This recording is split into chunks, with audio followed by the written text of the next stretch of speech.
Hello everyone, welcome back my new video. मेरा नाम है नाज और आप लोग देख रहे हैं नाज ऑनलाइन क्लासेस। सो गाइज, आज मैं आप लोग इस वीडियो में बताने वाला हूं कक्षा 10 गणित द्विघात समीकरण में से 4 नंबर और 6 अंक में आने वाले महत्वपूर्ण प्रश्न। और ये जो मैं प्रश्न आप लोग के लिए लेकर आया हूँ, ये बोर्ड एग्जाम में कई बार पूछ चुका है और ये प्रश्न सारे प्रश्न मोस्ट इंपोर्टेंट प्रश्न है। मैं आप लोग को दिखा भी दे रहा हूँ। देखिए, ये जितना भी प्रश्न है ना कि ये बोर्ड एग्जाम में हर साल पूछता है, ठीक है। तो देख लीजिए, ये सारे प्रश्नों को मैं कॉपी पर लिख लिया हूँ। मैं आप लोग को इसी कॉपी पे बताऊंगा, ठीक है। तो आप लोग वीडियो में बने रहें और वीडियो को अंत तक देखते जाइए। एकदम मैं इतना आसान तरीके से बताऊंगा कि आप लोग को एक बार में ही समझ में आ जाएगा। अगर आप लोग यहाँ से देख लेते हैं ना, तो बोर्ड एग्जाम में बड़े नंबर में यहाँ से प्रश्न बनते हैं। इसलिए ये चैप्टर जो है ना, द्विघात समीकरण, ये मोस्ट इंपोर्टेंट है एग्जाम की पॉइंट व्यू से, ठीक है। तो देखिए, यहाँ पर पहला जो प्रश्न है वो दिया कि गुणनखंड विधि द्वारा द्विघात समीकरण 3x² - 2 √6x प्लस में 2 = 0 के मूल ज्ञात कीजिए, ठीक है। तो देखिए, इसको कैसे हल करेंगे। सबसे पहले यहां पर हम लोग लिखेंगे हल, जो दिया पहले उसको लिख लेंगे। यहां से लिखेंगे दिया है, क्या क्या दे दिया है, एक द्विघात समीकरण दे दिया है,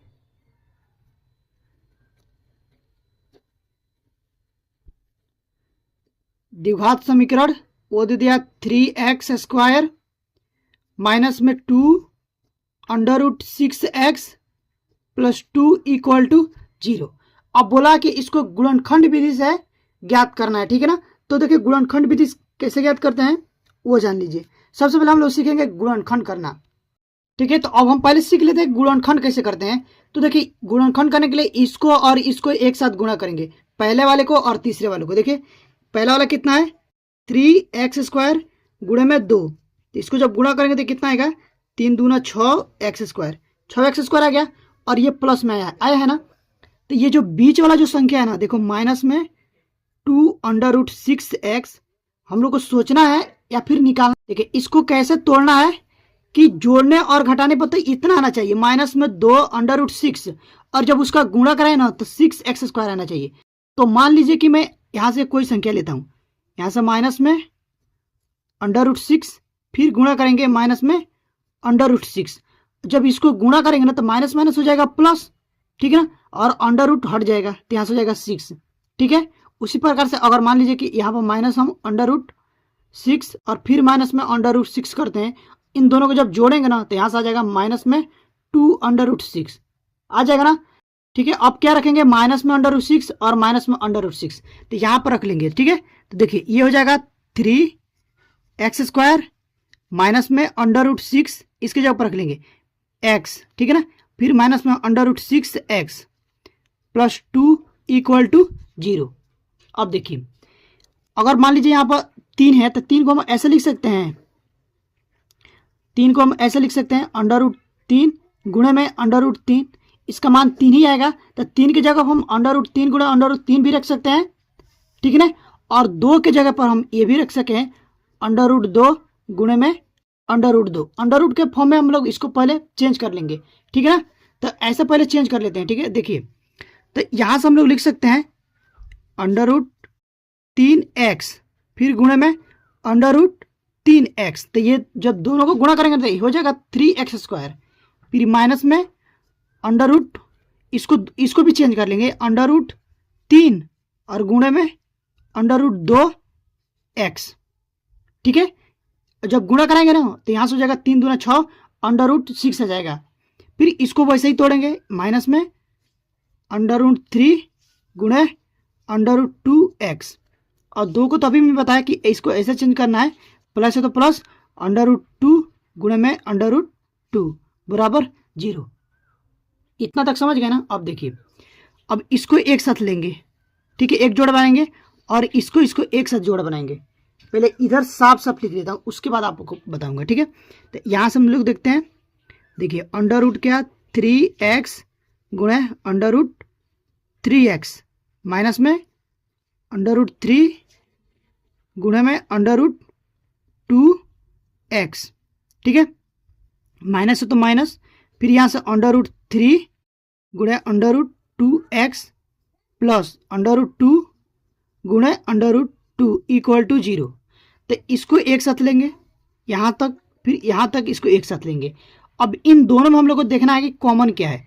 देखो इसमें देखेंगे कॉमन √3x और यहाँ पर भी है √3 और यहाँ पर x, तो √3x कॉमन ले लेंगे तो यहाँ से हो जाएगा √3x, जो बाहर ले लेंगे तो यहाँ से क्या बचेगा, एक ये बच जाएगा √3x, एक तो बाहर आ गया है तो एक अंदर बच जाएगा, ठीक है, माइनस ये तो बाहर आ गया है तो अंदर क्या बचेगा, सिर्फ बचेगा √2, क्या बचा √2, ठीक है।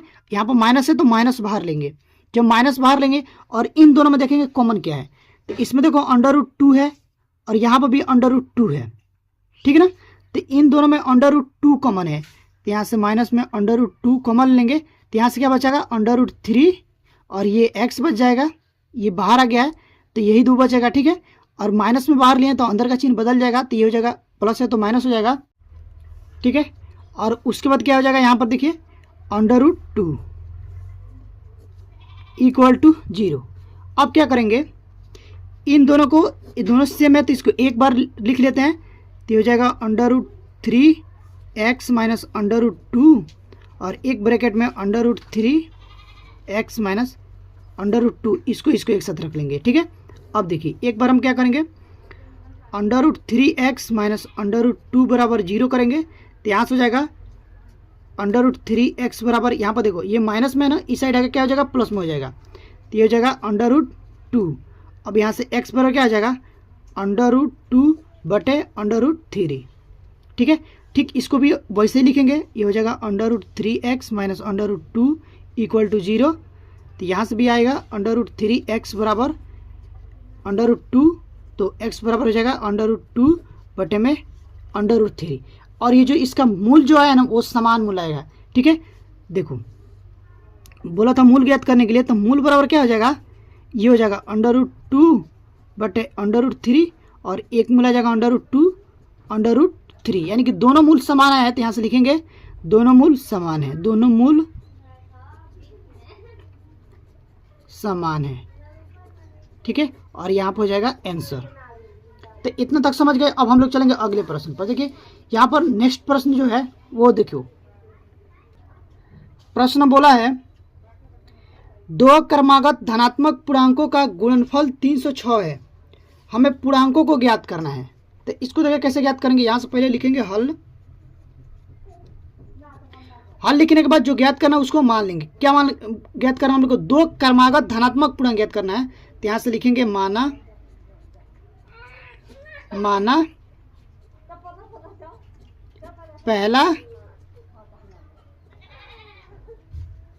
पहला क्रमागत धनात्मक पूर्णांक,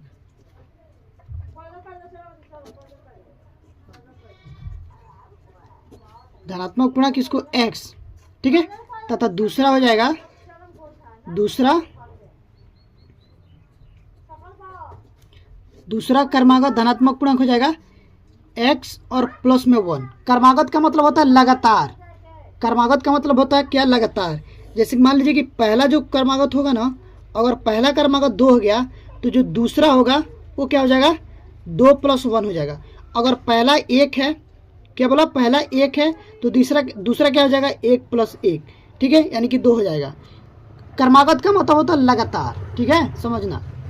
ये इतना हो गया ना। अब देखिए अब हम लिखेंगे यहाँ पर प्रश्नानुसार,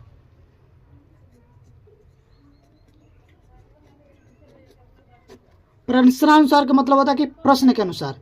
तो प्रश्न क्या बोला कि 2 क्रमागत धनात्मक पूर्णांकों का गुणनफल 306 है, हमें पूर्णांकों को ज्ञात करना है, यानी कि इसका जो गुणनफल है वो कितना है 306 है। देखिए x गुणा में x + 1 बराबर, जब इसका गुणा करते हैं तो कितना मिलता है 306, ठीक है। अब इसको गुणा कराते हैं तो यहाँ से हो जाएगा x² + x बराबर 306। 306 को इधर लेंगे तो ये माइनस में हो जाएगा, तो यहाँ से हो जाएगा x² + x माइनस 306 = 0। अब क्या करेंगे, अब हमको इसको गुणनखंड करना है, तो और गुणनखंड करेंगे तभी तो मान आएगा, ठीक है। तो चलिए इसका गुणनखंड करते हैं। तो गुणनखंड कैसे करेंगे वो देख लीजिए, इसको और इसको एक साथ गुणा कराते हैं तो ये हो जाएगा कितना 306x², जब गुणा कराएंगे तो, ठीक है ना। अब ये जो आया ना 306x², ये जो x है बीच में जो x है ना, इसको ऐसे दो भागों में तोड़ना है कि जोड़ने और घटाने पर तो प्लस में x आना चाहिए, लेकिन जब उस संख्या को गुणा कराए तो कितना है 306 एक्स स्क्वायर आना चाहिए।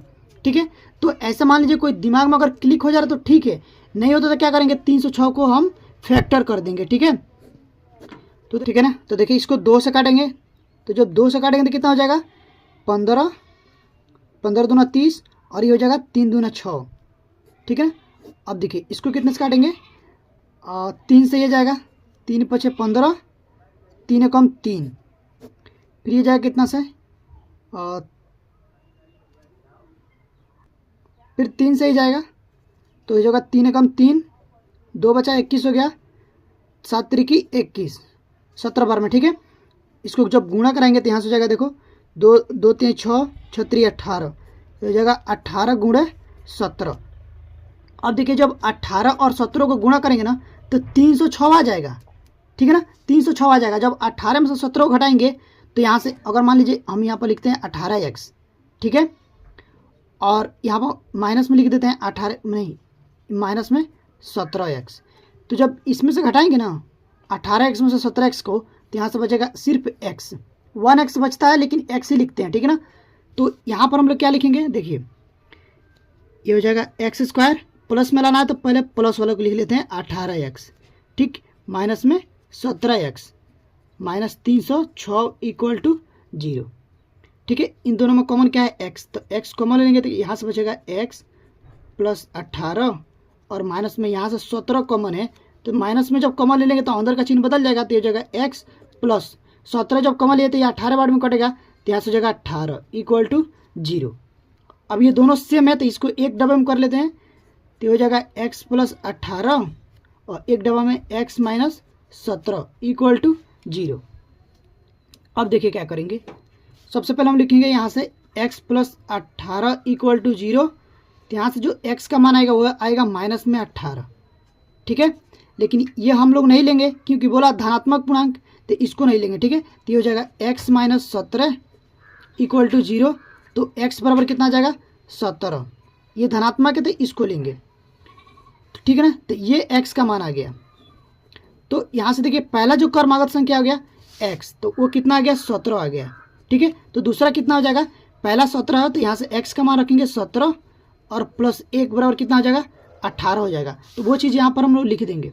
ठीक है, यहाँ से लिखेंगे अतः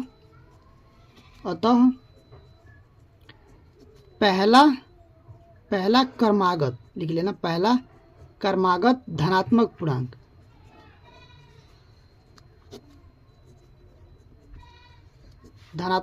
कितना है 17 तथा दूसरा कितना है 18 है। ठीक है, और यहाँ पे ये हो जाएगा आंसर। तो आई होप कि आप लोग को ये भी प्रश्न समझ में जरूर आए होंगे। अब हम लोग चलेंगे अगले वाले प्रश्न पर। ठीक है, तो देखिए यहाँ से अगला जो प्रश्न है वो मैं आप देख लीजिए। ठीक है, अगला जो प्रश्न बोला कि दो क्रमागत विषम धनात्मक पूर्णांक ज्ञात कीजिए जिनके वर्गों का योग 290 हो। क्या ज्ञात करना है, अब हम लोग को विषम धनात्मक पूर्णांक ज्ञात करना है। ठीक है ना, तो यहाँ से लिखेंगे हल लिखने के बाद यहाँ पर लिखेंगे माना, जो हम लोग ज्ञात करना वो मान लेंगे, लिखेंगे माना पहला क्रमागत विषम धनात्मक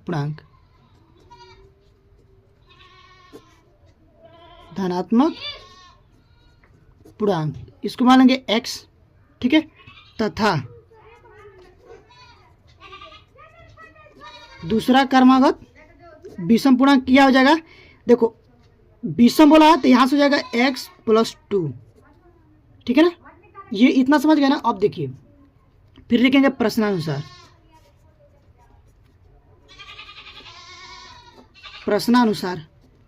का मतलब होता है कि प्रश्न के अनुसार। तो प्रश्न देखिए क्या बोला है कि दोनों जिनके वर्गों का योग 290 हो, यानी कि इनको वर्ग करके जब जोड़ेंगे ना तो कितना मिलेगा 290। तो पहला का वर्ग करते हैं प्लस योग, मतलब योग का मतलब होता है जोड़। ठीक है, और इसका वर्ग करेंगे x प्लस 2 का वर्ग करेंगे तो मिलेगा हमको कितना 290, ठीक है ना। चलिए तो इसको बर करेंगे तो हो जाएगा एक्स स्क्वायर प्लस, इसको तोड़ेंगे ए प्लस बी के होल स्क्वायर पर, ठीक है, जो कि फॉर्मूला होता है देख लीजिए, ए प्लस बी का होल स्क्वायर बराबर होता है ए का स्क्वायर प्लस बी का स्क्वायर प्लस 2ab, ये फॉर्मूला होता है, ठीक है। तो यहाँ से हो जाएगा एक्स स्क्वायर प्लस बी की जगह पे 2, तो 2 का स्क्वायर हो जाएगा 4 प्लस 2ab, ठीक है ना। तो 2 और 2 हो जाएगा 4x इक्वल टू 290।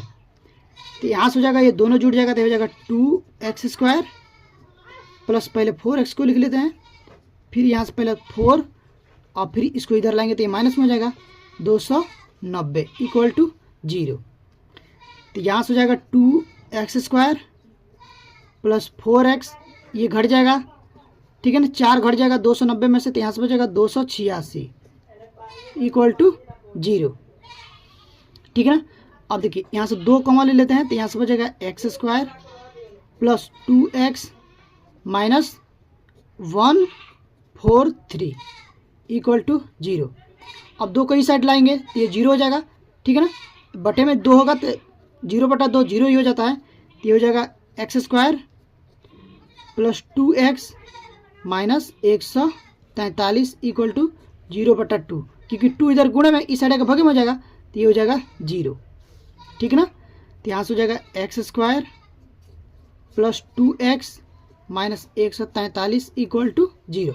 अब इसको गुणनखंड करेंगे, तो गुणनखंड देखिए कैसे करते हैं, अभी मैं आप लोगों को बताया कि ऐसी कोई संख्या सोचना है, देख लीजिए 1 मिनट, देखिए यहाँ पर जब इसको गुणा कराएंगे तो कितना आएगा 143 एक्स स्क्वायर आएगा ना।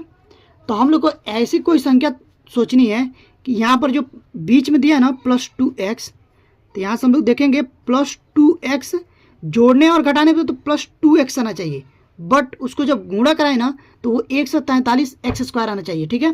तो वो संख्या कैसे सोचेंगे, अगर दिमाग में क्लिक हो जा रहा है तो ठीक है, नहीं होता तो निकालेंगे कैसे, वो देखिए यहाँ से लिखेंगे 143 और इसको फैक्टर करेंगे, ठीक है। तो देखिए फैक्टर करेंगे कैसे, ये जाएगा 11 बार में, ठीक है। तो ये जाएगा 11 एकम 11, यहाँ से बचा 3, ये हो गया 33, 11 3 33, ठीक है ना, 13 बार में गए, तो ये हो गया 11 गुणे 13। अब हम लोग को यहाँ पर बैठाना है, अगर मान लीजिए हम 13 में से 11 को घटाते हैं तो क्या बच जाएगा, यहाँ से 2 आ जाएगा। तो घटाने का तरीका क्या है कि यहाँ से हम लोग लिखेंगे, और प्लस में भी लाना है ना, प्लस में 2x, तो यहाँ से लिखेंगे एक्स स्क्वायर प्लस 13x और माइनस में 11x माइनस 143 इक्वल टू 0। और एक चीज़ मैं आप लोग को यहाँ बोलना भूल गया था, देखो यहाँ पर माइनस में आएगा, क्योंकि ये जब गुणा कराएंगे ना तो ये प्लस माइनस माइनस में आएगा, तो ये जब हम लोग इसको जब गुणा कराएंगे 11x, ठीक है ना, माइनस में 11x और प्लस में 13x को जब गुणा कराएंगे तो ये हो जाएगा माइनस में 143 एक्स स्क्वायर, ये आ जाएगा, ठीक है ना। अब देखिए इतना हो गया ना, अब इन दोनों में देखेंगे कॉमन क्या है, इनमें कॉमन क्या है और इनमें कॉमन क्या है, तो यहाँ से देखते हैं। तो देखिए इसमें कॉमन क्या है x, तो x कॉमन ले लेंगे तो यहाँ से बचेगा x प्लस 13, ठीक है। और इसमें कॉमन क्या है माइनस में 11, तो माइनस में जब 11 बाहर ले लिया ना तो अंदर का चिन्ह बदल जाएगा, तो ये जो माइनस है वो प्लस हो जाएगा, तो ये हो जाएगा x और प्लस में 13 बार में जाएगा इक्वल टू 0। अब देखिए क्या करेंगे, ये दोनों सेम है तो इसको एक डब्बे में कर लेंगे, तो यहाँ से हो जाएगा x प्लस 13 और एक डब्बा में हो जाएगा x माइनस 11 इक्वल टू 0, ठीक है ना। तो अब हम क्या करेंगे, एक बार यहाँ से x प्लस 13 बराबर 0 रखेंगे और एक बार x माइनस 11 बराबर 0 रखेंगे, ठीक है ना। तो यहाँ से हो जाएगा x बराबर माइनस में 13, ठीक है, और यहाँ से हो जाएगा x बराबर 11, क्योंकि इधर माइनस में तो इधर आएगा तो प्लस में हो जाएगा, और ये प्लस में था तो इधर आके माइनस में हो गया। और ये प्रश्न बोला क्या कि हम लोग को विषम धनात्मक पूर्णांक लेना है, लेकिन ये तो ऋणात्मक आया है तो ये नहीं लेंगे, ये धनात्मक आया तो ये लेंगे। तो यहाँ से पहला जो होगा ना वो हो जाएगा 11 और दूसरा कितना हो जाएगा, देखो इसके जब 11 रखेंगे 11 प्लस 2 यानी कि ये हो जाएगा 13, दिख रहा है, देख लीजिए, ठीक है। तो यहाँ से देखो लिखेंगे पहला विषम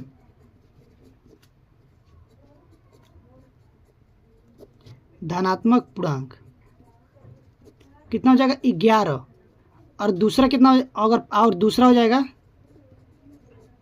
दूसरा आंसर हो जाएगा, देखो x प्लस 2 है तो x का मान 11 है तो ये हो जाएगा 11 प्लस 2 इक्वल टू 13। ठीक है, तो दूसरा हो जाएगा 13 और यहाँ से हो जाएगा आंसर। तो उम्मीद करता हूँ कि ये प्रश्न आप लोगों को जरूर समझ में आएंगे। अगर आप लोगों को प्रश्न समझ में आ रहा है, वीडियो अच्छी लग रही है तो प्लीज़ यार वीडियो को लाइक कर दीजिएगा, क्योंकि बाद में आप लोग भूल जाते हैं। ठीक है, अब देखिए यहाँ से अगला जो प्रश्न है वो देखिए क्या बोला है कि एक समकोण त्रिभुज की ऊंचाई इसके आधार से 7 सेंटीमीटर कम है। यदि कोण 13 सेंटीमीटर का हो तो अन्य दो भुजाएं ज्ञात कीजिए। ठीक है, देखिए प्रश्न को अच्छे से पहले समझेंगे। देखिए प्रश्न क्या बोला है, एक समकोण त्रिभुज है, पहले हम एक समकोण त्रिभुज बना लेते हैं। देख लीजिए, नाम देते हैं ए बी सी। अब देखिए क्या दिया है कि एक समकोण त्रिभुज की ऊंचाई इसके आधार से, किससे, आधार से 7 सेंटीमीटर कम है। यदि कोण 13 सेंटीमीटर का हो तो अन्य भुजाएं ज्ञात कीजिए। कोण तो दे दिया है 13 सेंटीमीटर। ठीक है, और बोला क्या है, जो ऊंचाई है ये ऊंचाई होता है। ठीक है, पहले मैं यहाँ पर लिख देता हूँ, ये देखिए ये ऊंचाई है आपका और ये आधार है। ठीक है ना, तो बोला है कि ऊंचाई इसके आधार से 7 सेंटीमीटर कम है। तो जब हम लोग को आधार मालूम होगा तभी तो ऊंचाई मालूम चलेगा, क्योंकि आधार से ही तो 7 सेंटीमीटर कम है। तो पहले हम लोग क्या मानेंगे, आधार। तो यहां से हम लोग लिखते हैं हल, फिर लिखेंगे माना समकोण त्रिभुज, समकोण त्रिभुज एबीसी में, एबीसी में समकोण त्रिभुज एबीसी का, सी का कहेंगे, एबीसी का आधार x है। तो मान लीजिए ये x है, तो अब चलेंगे प्रश्नानुसार। यहां से लिखेंगे प्रश्नानुसार,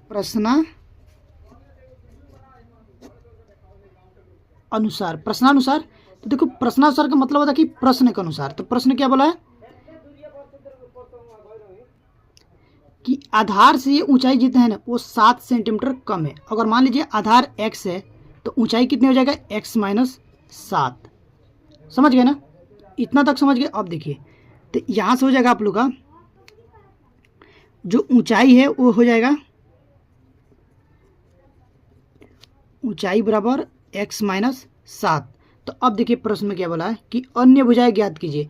तो अब हम लगाएंगे पाइथागोरस प्रमेय। तो यहाँ से लिखते हैं पाइथागोरस प्रमेय से, पाइथागोरस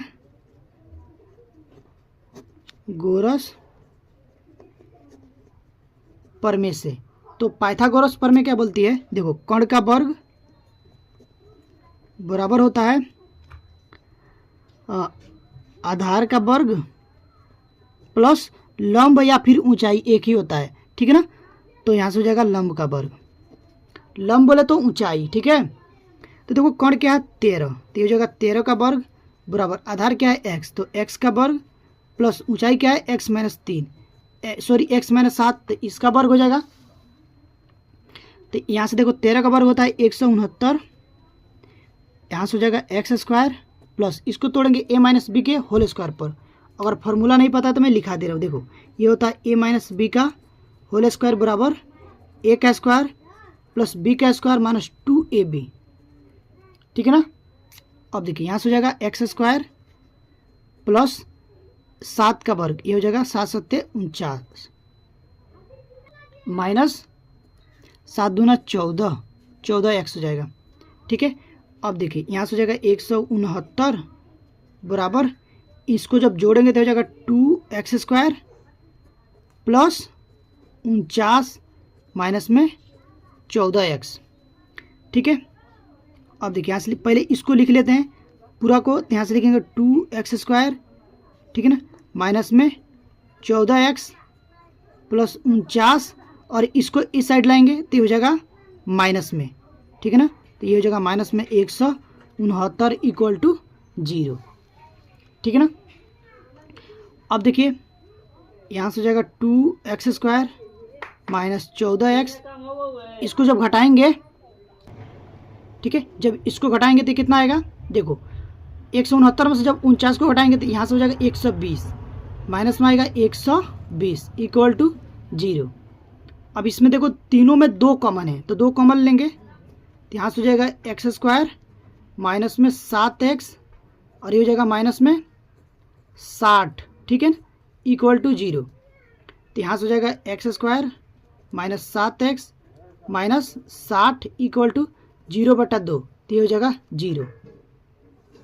अब देखिए यहाँ से ये हो जाएगा एक्स स्क्वायर माइनस 7x और माइनस 60 इक्वल टू 0। अब इसको गुणनखंड करेंगे तो इसका गुणनखंड होगा एक्स स्क्वायर, यहाँ से हो जाएगा माइनस में 12x और प्लस में 5x माइनस 60 इक्वल टू 0। देखिए इसको कैसे तोड़े हैं कि जब इसको घटाएंगे ना तो जब माइनस 12x में से 5x को घटाएंगे तो माइनस में 7x आ जाएगा। जब इसको गुणा करेंगे ना तो 12×5 = 60 हो जाएगा, माइनस में 60 आ जाएगा, ठीक है ना, 60x स्क्वायर। समझ में आया ना। अभी मैं आप लोगों को गुणनखंड बताया था, उसी बेस में मैं इसको तोड़ा हूँ, ठीक है। अब देखिए इन दोनों में देखेंगे कॉमन क्या है, तो इसमें कॉमन है x, तो x बाहर लेंगे तो यहाँ से हो जाएगा x माइनस में 12, ठीक है, प्लस यहाँ से 5 कॉमन है तो यहाँ से हो जाएगा x माइनस 12×5 इक्वल टू 0। तो ये दोनों सेम है तो इसको एक बार लिखते हैं तो हो जाएगा x माइनस 12 और एक ब्रैकेट में x प्लस 5 इक्वल टू 0। अब देखिए क्या करेंगे, एक बार x माइनस 12 बराबर 0 रखेंगे और एक बार x प्लस 5 बराबर 0 रखेंगे तो यहाँ से हो जाएगा x बराबर 12 और यहाँ से हो जाएगा x बराबर माइनस में 5। तो देखो दूरी और ऊंचाई कभी माइनस नहीं होता तो इसको हम नहीं लेंगे, ठीक है ना, ये -5 को नहीं लेंगे, क्या लेंगे, x बराबर 12 को ही लेंगे, ठीक है। तो आधार कितना आ गया, 12। जब आधार 12 आ गया तो ऊंचाई कितनी आएगी, देखो x के जगह पर 12 रखेंगे, 12 - 7 यानी कि 5 आ जाएगा। तो जो ऊंचाई इसकी आएगी वो 5 आएगा, ठीक है, ठीक है ना। तो इस तरह से इसका आंसर हो जाएगा, ऊंचाई देखो आधार हो जाएगा, आधार बराबर 12 और ऊंचाई कितनी हो जाएगी 5 और ये हो जाएगा आंसर। तो उम्मीद करता हूँ कि इतना आप लोगों को जरूर समझ में आ गया होगा। अगर आप लोगों को ये वीडियो अच्छी लगी हो तो प्लीज़ वीडियो को लाइक करिएगा। चैनल पर पहली बार आए हैं तो चैनल को सब्सक्राइब करके बेल आइकन को प्रेस कर दीजिएगा ताकि जो भी वीडियो डालूं उसका नोटिफिकेशन आप लोग के पास पहुंच पाए और आप लोग तैयारी अच्छे से हो पाए। तो गाइज अभी के लिए बस इतना ही, मिलते हैं इसी तरह की नेक्स्ट वीडियो में, तब तक के लिए थैंक यू फॉर वॉचिंग।